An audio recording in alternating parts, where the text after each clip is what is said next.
back with a new video. We're in the car and we're headed over to Kansept right now. It's our day to see the Kansept crew. Get some working over there. Try to work on some turtle attacks. I want to practice my turtle attacks. Work on some chokes. Not only back taking or side control, but force them to go to turtle as they might turtle, right? Just to let them go there, but choke them out.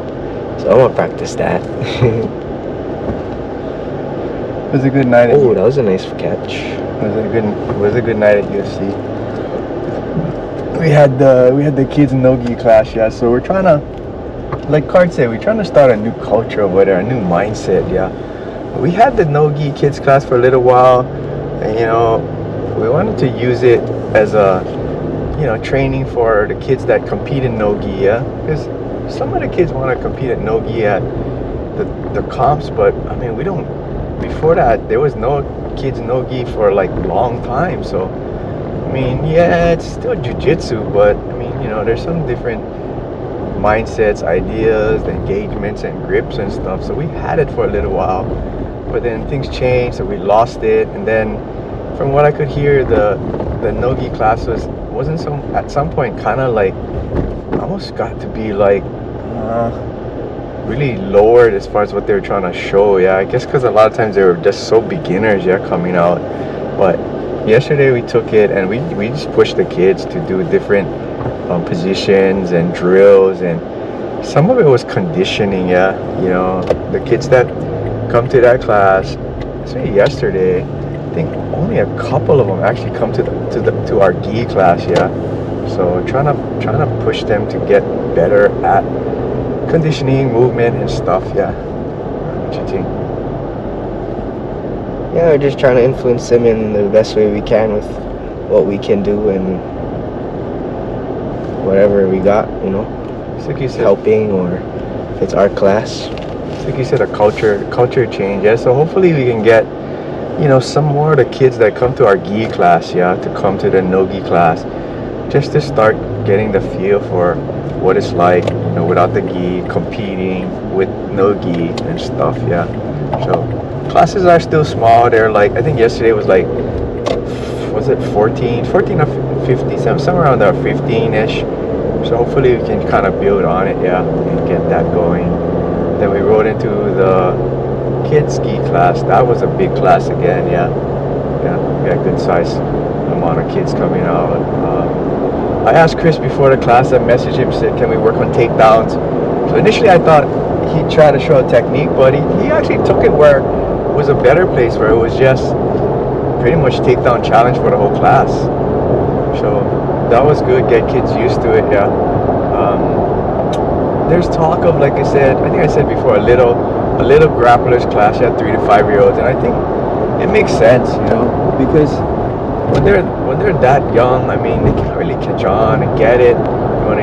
You want to get your kids in jiu-jitsu, but I think it's kind of hard sometimes when they're that young. They need so much attention that it's almost like I hate to say it's almost like the kids club to a certain extent, except they're wearing the gi, yeah. So we'll see how that plays out. Still kind of coming down from that Submission Battleground weekend, posting whatever clips that I had and stuff, yeah. It's a really good event.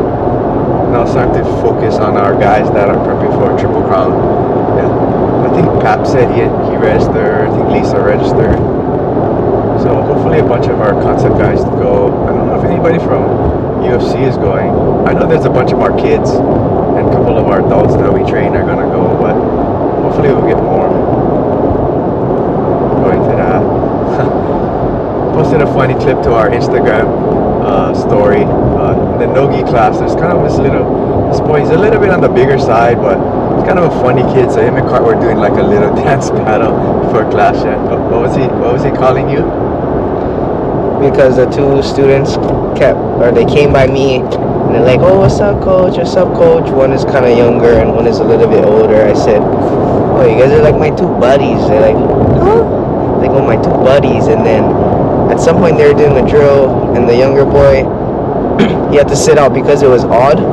So he said, "Okay, bestie, I'll wait." And he's calling me his bestie. So I was like dying. I was like, "Yeah, Malachi."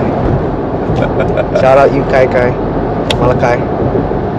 And tell him the story about the submission battleground what Scott was telling you about the kids. Yeah. Oh, one of the students, dads was saying, "Oh yeah, my daughter, she was praying for you, Coach Carter. Do good." So that's cool. Yeah, we got a good group of kids and adults that we're working with, and I think again, like I said in the past, it goes beyond jiu-jitsu. Yeah, it's helping these kids, turn into good adults. Yeah, and then adults showing them jiu-jitsu and then kind of teaching them some of our ways, right? Patience, a lot of they already have it, right? But just reinforcing what they already know, so we're helping them along with their journey. And shout out to our bro Scott, got his first stripe yesterday, first step. He's well on his way, got the right mindset. And one of the other parents, Brandon, shout out to him, posted something on his Instagram story, which is super cool. I can tell these guys have the right attitude towards their jiu-jitsu. I mean, they're white belts, but they know it just takes time. It just takes time. They're not going to jump to the head of the line overnight. It does take time to get there, and there's no rush. Right? Get the rest early. Look at me. I started at 53. These guys are starting in their 30s. Even 20s or 40s. It doesn't matter. It's a lifetime commitment. Yeah. So good stuff. Good stuff. All right, guys. Thanks for watching, guys. Take care.